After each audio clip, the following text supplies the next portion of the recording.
Bonjour et bienvenue dans cette nouvelle vidéo dans laquelle nous allons parler du terminal, et donc vu que nous sommes sur Linux, du langage de programmation Bash. Comment est né le terminal? Sur cette image, vous voyez un ordinateur des années 1950.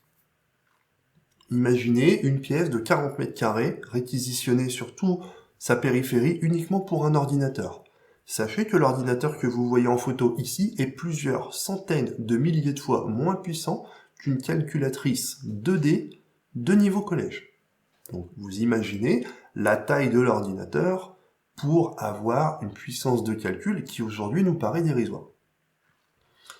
Et lorsque nous avions ça, c'était assez bruyant, c'était très volumineux, et on ne travaillait pas à même l'ordinateur. Nous avions un terminal distant.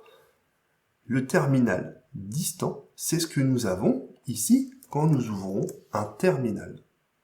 Lorsque l'on démarrait la machine que vous venez de voir en photo, la seule chose qu'on voyait sur un écran, c'était ça.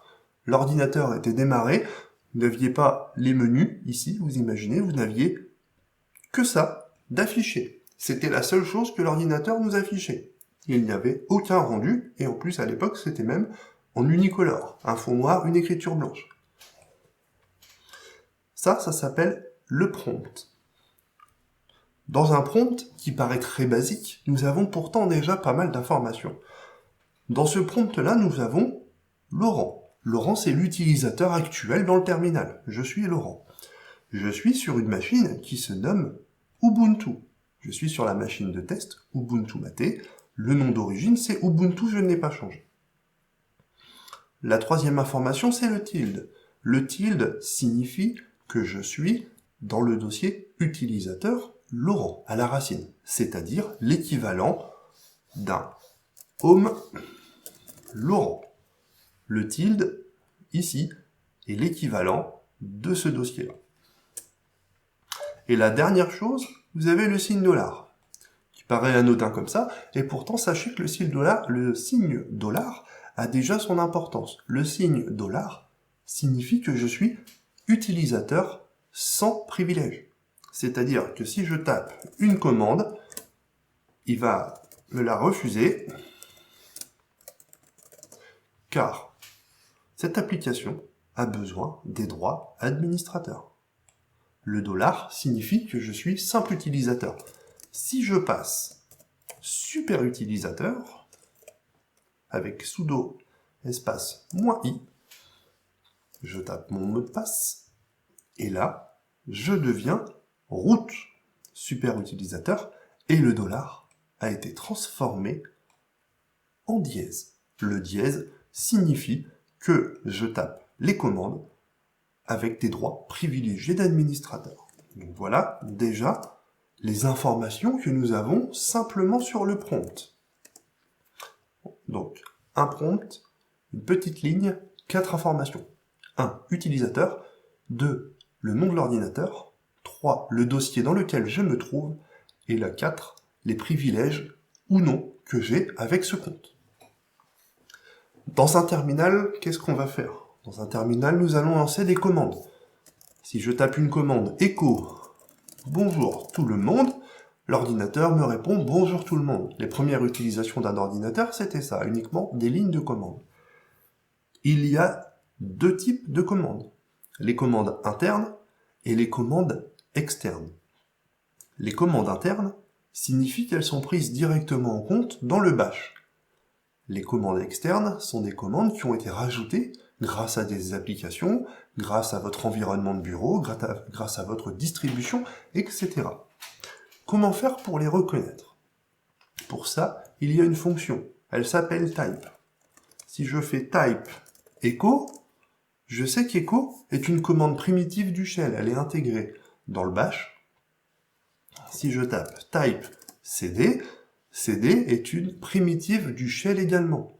En revanche, si je tape type mkdir pour ajouter un dossier, là, mkdir n'est pas une native du shell. Donc c'est-à-dire que quand je tape mkdir, ça me lance en fait un exécutable qui se trouve ici dans le dossier usr bin mkdir. Je peux même avoir des informations sur cette commande en tapant File, USR, bin, mkdir. Et là, je vais savoir que c'est une commande en 64 bits d'objets partagés fait pour les ordinateurs de type x86 en 64 bits, actuellement dans la version 1. Et ensuite, vous avez une suite de caractères qui n'a pas grand intérêt. Mais vous avez quand même déjà beaucoup d'informations. Et vous savez les types de commandes. Commande interne intégrée au shell, commande externe grâce à une application. Donc si je tape type timeshift, je sais que timeshift se lance grâce à l'application qui se trouve USR, bin timeshift. Ce qu'il faut savoir également, c'est que les commandes ont des aides, des manuels. Et le fait de pouvoir savoir si c'est une commande interne ou une commande externe est intéressant, car on n'accède pas aux aides de la même manière. Si elle est intégrée au bash, donc nous avons le manuel intégré dans le bash. Et pour cela, nous utilisons la commande man pour manuel, manuel echo, et j'ai le manuel de la commande qui s'ouvre directement. Voilà le manuel. Et je peux faire la lettre Q pour quitter. Si c'est une commande externe, donc grâce à type, nous savons que mkdir est une commande externe. Mkdir est une commande externe, elle n'est pas une primitive du shell. Dans ce cas-là, la nomenclature universelle Unix, si elle est respectée, c'est mkdir, le nom de la commande, -help. Donc nous avons des fois des -h, nous avons des -h, ce peut être de raccourcis. La nomenclature officielle Unix, c'est -help pour tout ce qui est commande externe qui arrive grâce à des paquets et des applications. Et dans ce cas-là, nous avons également le manuel qui va s'ouvrir. Donc je peux faire pareil avec timeshift, -help, et là, j'ai toutes mes informations sur comment utiliser timeshift. Donc voilà pour cette première vidéo.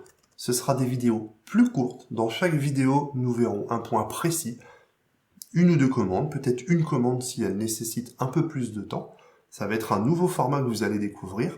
On va apprendre le terminal ensemble et en douceur. J'espère que cette première vidéo vous aura plu. N'hésitez pas à la partager. Et je vous dis à très bientôt pour de nouvelles vidéos sur apprendre à maîtriser le terminal. Bonne journée à tous.